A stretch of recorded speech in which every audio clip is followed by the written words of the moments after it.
이재명 대통령 중심으로 탄탄하게 됐기 때문에 네. 진압을 한 거고, 영모가 진행됐다가 그런 좌절된 거죠. 이거는 큰 사건이고, 우리 유시민 작가가 내 눈에 띄는 거는, 이 사람이 촛불혁명 얘기는 일도 안 하는구나. 분단체제론 빼고 촛불혁명 빼고, 내가 유시민 씨를 염두에 두고 했던 말은 아닌데 왜 똑똑한 사람들이 자꾸 이상해지나. 혁명의 과정에서는요, 혁명을 못 따라가는 사람들은 그냥 정치에 있는 게 아니라 퇴행을 하게 돼 있어요. 반대로 가는군요. 유시민 씨의 최근 논의는 본인으로서도 상당히 그 수준이 떨어졌다고 봐요. 옛날에 비해서. 유시민 씨의 그런 입장이 정청래 후보에게는 이게 양날의 칼이었죠.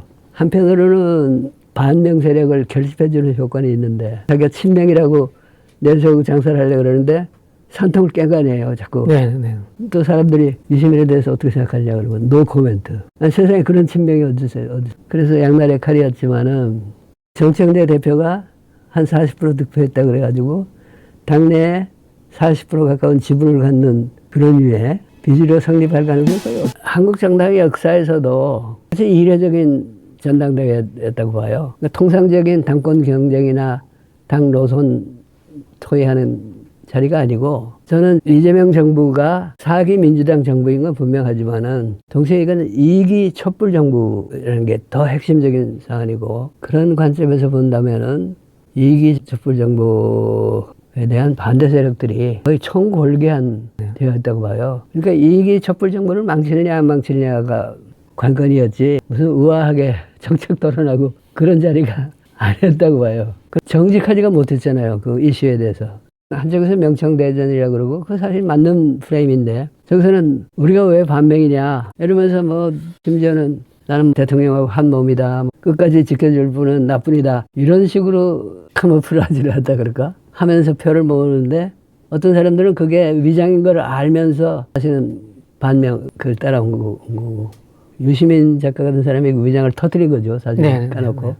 어떤 사람들은 정청래 후보가 자기는 이재명 편이다 하는 말을 믿고 거기에 줄 섰던 사람들도 있고요. 토론이 성립할 수가 없었다고 합니다. 사람들이 촛불 시위가 일어날 때는 다 열렬히 참여를 하고, 또 그 덕에 정권 교체의 기회가 생기니까 정권 교체를 위해서 운동을 하는데, 그게 촛불 시민들이 만들어준 기회일 뿐 아니라 실제로 촛불 시민들이 대통령까지 만들어주는 혁명의 과정이라는 사실은 잘 인지를 못하는 것 같아요. 상당히 잊어버리는 것 같아요. 이번에 이재명 대통령 반대편에 섰던 사람도 그때 이재명 후보를 지지하긴 했지만은 이재명 아니고는 이길 길이 없으니까 지지한 거고, 난 유시민 씨 같은 사람이 응원을 많이 해줬는데 그것도 그렇다고 봅니다. 그러나 당의 주인은 자기들이고, 이재명 대통령 시켜놓으면은 응원해준 원래 당의 주인 말을 좀 잘 듣고, 또 5년 끝나면은 자기들이 다시 당을 접수해서 차기 정권을 재창출하려고 그런 생각으로 지지했던 건데,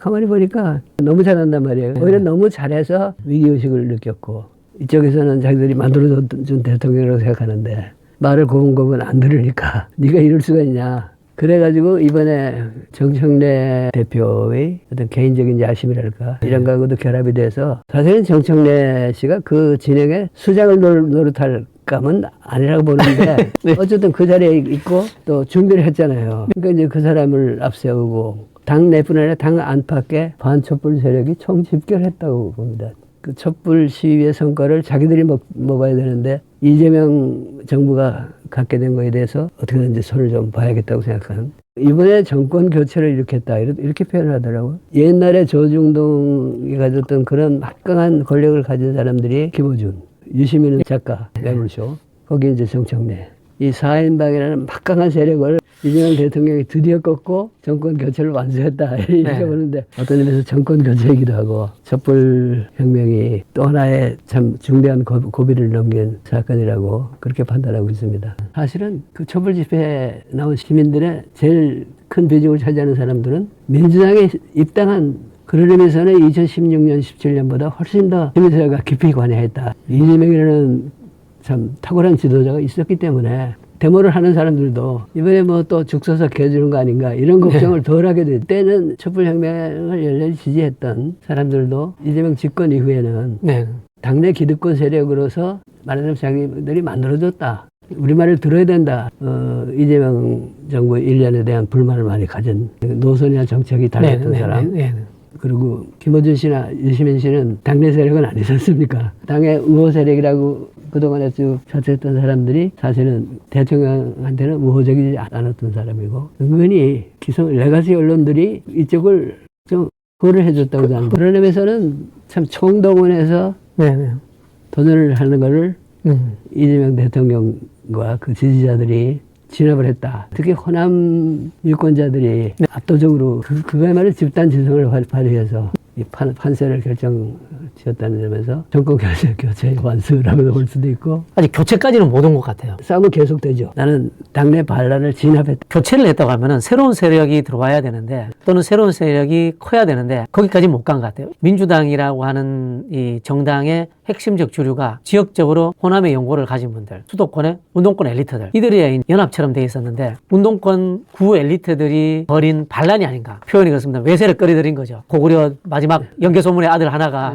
당나라 업어 오듯이 이 보수 언론들이라든가 부동산 이 세금 관련되는 정책에 불만을 가진 이 보수 세력들까지 데리고 와서 당내 내전을 치른 거다. 그러나 결국은 진압됐다. 들어온 세력이 당나라급이 못 됐고 이쪽이 비록 분열됐다 그러지만 또 이재명 대통령 중심으로 탄탄하게 됐기 때문에 진압을 한 거고 영모가 진행됐다가 좌절된 거죠. 이거는 큰 사건이고 남은 나중에 원팀을 회복할 수 있을까? 첫째는 원팀이 아니었어요. 아니어서 이게 벌어진 사태거든. 원팀을 회복한다는 건 말이 안 되고 국가대표 축구팀 같은 게